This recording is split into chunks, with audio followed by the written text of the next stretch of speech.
নমস্কাৰ ছাত্ৰসকল, স্বাগতম জনাইছোঁ তোমালোকক এণ্টাৰটেইনমেণ্ট প্লাছ লাৰ্ণিং ইউটিউব চেনেলৰ অন্য এটি ভিডিঅ'লৈ। আজিৰ ভিডিঅ'টিত ক্লাছ 8ৰ জেনেৰেল মেথমেটিক্সৰ 3rd ইউনিট টেষ্টৰ কুৱেশ্যন পেপাৰখন লৈ আনিছোঁ। আৰু এই ভিডিঅ'টোত 1 মাৰ্কৰ যিকেইটা MCQ আছে সেইকেইটাৰ এনচাৰসমূহ কৰি দিয়া হৈছে। তেন্তে আহক পলম নকৰি আজিৰ ভিডিঅ'টো আৰম্ভ কৰোঁ। ফাৰ্ষ্ট কুৱেশ্যন নম্বৰ এ, তলৰ কোনটো দ্বিমাত্ৰিক নহয়? অপশ্যন 1 বৃত্ত, অপশ্যন 2 ঘনক, অপশ্যন 3 আয়ত, অপশ্যন 4 ত্ৰিভুজ। আমি যদি ইয়াতে চাবলৈ যাওঁ, আমি জানো যে বৃত্ত হওক, আয়ত হওক, ত্ৰিভুজ হওক, এই সকলোবিলাক একো এটা কি দ্বিমাত্ৰিক বা 2D শেপ, ঠিক আছে। কিন্তু ইয়াত যদি আমি চাবলৈ যাওঁ, যিটো ঘনক হয়, ঘনকটো 2D শেপ নহয়, ঘনকটো হৈছে এটা 3D শেপ, ঠিক আছে। ঘনকটো হৈছে এটা 3D শেপ। গতিকে ইয়াতে কাৰেক্ট এনচাৰটো হ'ব তোমালোকৰ অপশ্যন 2 ঘনক। ঘনকটো দ্বিমাত্ৰিক নহয়, ঠিক আছে। গতিকে অপশ্যন 2টো হ'ব ইয়াতে correct answer. Next B question, এটা চুঙাত থকা শীৰ্ষবিন্দুৰ সংখ্যা হ'ল, অৰ্থাৎ এটা চুঙাত কেইটানো শীৰ্ষবিন্দু থাকে। এইটো একেবাৰে সহজ কুৱেশ্যন যে চুঙাত কোনো ধৰণৰ শীৰ্ষবিন্দু নাথাকে। গতিকে দুটাটোও নহ'ব, তিনিটাও নহ'ব, এটাও নহ'ব। গতিকে ইয়াতে কাৰেক্ট এনচাৰটো হ'ব অপশ্যন 3 0। অ'কে। নেক্সট, তলৰ কোনটো একপদ ৰাশি? একপদ ৰাশি মানে কেৱল এটা থকা ৰাশি। ইয়াতে অপশ্যন 1ত আছে x, অপশ্যন 2ত আছে x + y + z, অপশ্যন 3ত আছে x² + 2y, অপশ্যন 4ত আছে x² + y² + z²। এইটোতো একেবাৰে সহজ কুৱেশ্যন। ইয়াতে অপশ্যন 1 xটো হৈছে একমাত্ৰ একপদ ৰাশি, কাৰণ ইয়াতে কেৱল এটাই আছে, হয়নে? কেৱল x আছে। গতিকে চি নম্বৰ কুৱেশ্যনটোৰ কাৰেক্ট এনচাৰ হ'ব অপশ্যন 1 x। নেক্সট, ডি যিটো কুৱেশ্যন, y² + 4 × y² - 4ৰ মান হ'ব। এইটোতো একেবাৰে সহজ। y² আমি পূৰণ কৰি দিওঁ প্ৰথমতে ন। y² × y² কিমান হ'ব? y4, হয়নে? তাৰপিছত আকৌ যদি আমি +4 কি কৰিম, আমি -4 কৰিম, তেতিয়াহ'লে কি হ'ব আমাৰ -16 হ'ব, হয়নে?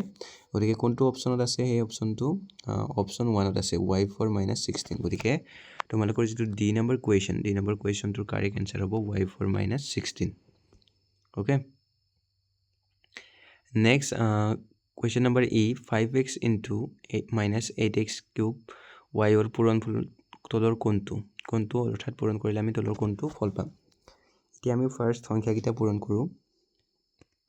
5 × -8, গতিকে কিমান হ'ব? 5 × -8 পূৰণ কৰাৰ লগে লগে -40 হ'ব। তাৰপিছত কি হ'ব তোমালোকৰ x × x³ কিমান হ'ব?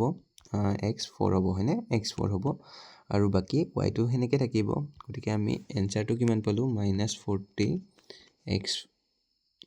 x4, ঠিক আছে, x4 y। গতিকে কোনটো অপশ্যনত এইটো আছে? অপশ্যন 1, ঠিক আছে। অপশ্যন 1ত আছে -40 x4 y। গতিকে অপশ্যন 1টো হ'ব তোমালোকৰ এই কুৱেশ্যনটোৰ correct answer, option 1। Next question number F, আয়তৰ দিশ L আৰু প্ৰস্থ B হ'লে কালি কিমান? আমি সকলোৱে জানো আয়তৰ কালি ওলোৱা সূত্ৰটো ন। আয়তৰ কালি ওলোৱা সূত্ৰটো কি আছিলে? দিশ পূৰণ কি?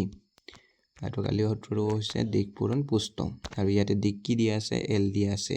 গতিকে L × কি হ'ব? প্ৰস্থ মানে কি? B। গতিকে ইয়াতে কোনটো অপশ্যনত L × B দিয়া আছে? অপশ্যন 1তে দিয়া আছে তোমালোকৰ L × B, হয়নে? গতিকে ইয়াতে অপশ্যন 1টো হ'ব কাৰেক্ট এনচাৰ। বাকী তোমালোকৰ অপশ্যন 4টো কাৰেক্ট এনচাৰ নহ'ব।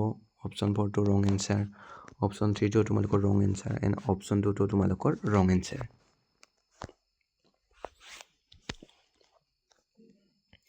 Next question number G, x + a × x + b ৰ পূৰণফলৰ তলৰ কোনটো শুদ্ধ হ'ব? অপশ্যন 1ত দিছে x² - a + b bracket complete x × x + ab। Option 2ত দিছে x² + a + b হ'ল x × x + ab। অপশ্যন 3ত দিছে x² - a - b × x - ab। Option 4 দিছে এটাও নহয়। ইয়াতে যদি চাবলৈ যাওঁ x + a × x + b, এইটো যদি পূৰণফল কৰোঁ তেতিয়াহ'লে ইয়াৰ কাৰেক্ট এনচাৰটো হ'ব option 2, x² + a + b × x + ab। এইটো হৈছে তোমালোকৰ কাৰেক্ট এনচাৰ। এইটো এটা ফৰ্মুলা হয়, তোমালোকে নিশ্চয় পাইছা। গতিকে অপশ্যন 2টো হ'ব ইয়াতে correct answer. Next question number H, 2x plus 1 স্কুৱেৰত এক্সৰ সহগ কিমান ইয়াতে এক্সৰ অপশ্যন 1ত দিছে এক্সৰ সহগ হৈছে 4x এইটোতো হ'বই নোৱাৰে অপশ্যন 2ত দিছে 2 এক্সৰ সহগ হ'ব 2 এইটোও শুদ্ধ নহয় অপশ্যন 3ত দিছে 1 এক্সৰ সহগ 1 এইটোও শুদ্ধ হ'ব নোৱাৰে গতিকে অপশ্যন 4 টো হৈছে তোমালোকৰ কাৰেক্ট এনসাৰ ইয়াতে এক্সৰ সহগ কিমান হ'ব 4 নেক্সট কুৱেশ্যন নম্বৰ আই এটা শংকুৰ তল কেইখন থাকে অপশ্যন 1 এখন অপশ্যন 2 দুখন অপশ্যন 3 তিনিখন অপশ্যন 4 নাই আমি জানো যে শংকুৰ ক্ষেত্ৰত তল কেইখন থাকে কেৱল এখনে থাকে হয়নে শংকুৰ ক্ষেত্ৰত তল এখনে থাকে গতিকে অপশ্যন 1 টো হ'ব ইয়াতে কাৰেক্ট এনসাৰ নেক্সট এটা ত্ৰিভুজৰ ভূমি আৰু উন্নতি ক্ৰমে 15 মিটাৰ আৰু 22 মিটাৰ হলে কালি হ'ব ইয়াতে তোমালোকৰ ত্ৰিভুজৰ কালি উলিয়াব দিছে আমি ত্ৰিভুজৰ কালি উলিওৱা সূত্ৰটো নিশ্চয় জানো ত্ৰিভুজৰ কালি উলিওৱা সূত্ৰটো কি হাফ ইনটু ভূমি পূৰণ কি উন্নতি ঠিক আছে গতিকে এতিয়া ইয়াতে ভূমিৰ মানো দিয়া আছে উন্নতিৰ মানো দিয়া আছে গতিকে আমি ভূমি আৰু উন্নতিৰ মান ইয়াতে বহাই দিলে কাৰেক্ট এনসাৰটো পাম গতিকে আমি এবাৰ কৰি চাও ন হাফ ভূমি মানে কিমান তোমালোকৰ 15 উন্নতি মানে কিমান 22 এতিয়া 2 আৰু 22 কটাকটি যাব কিমান হ'ব 11 বাৰ যাব গতিকে 15 আৰু 11 বাকি থাকিব 15 11 পূৰণ কৰিলে আমি কিমান পাম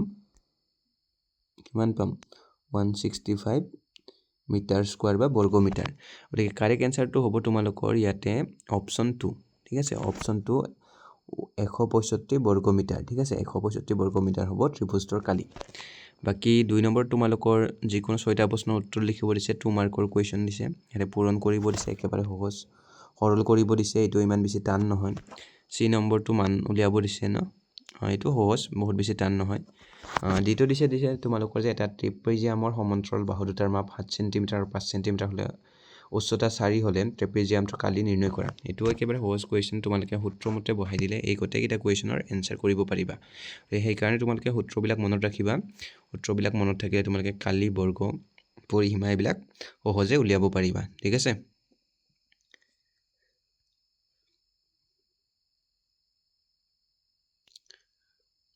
প্ৰমাণ কৰিব দিছে তোমালোকৰ ইমান বেছি টান নহয় এটো তোমালোকে নিশ্চয় পাৰিবা নিজে নিজে কিবা যদি তোমালোকৰ নবুজা কোৱেশ্চন আছে কিবা যদি কোৱেশ্চন বুজি পোৱা নাই কিবা ডাউট থাকিলে তোমালোকে কমেন্ট বক্সত কমেন্ট কৰি জনাই দিবা আজিলৈ ইমানে ধন্যবাদ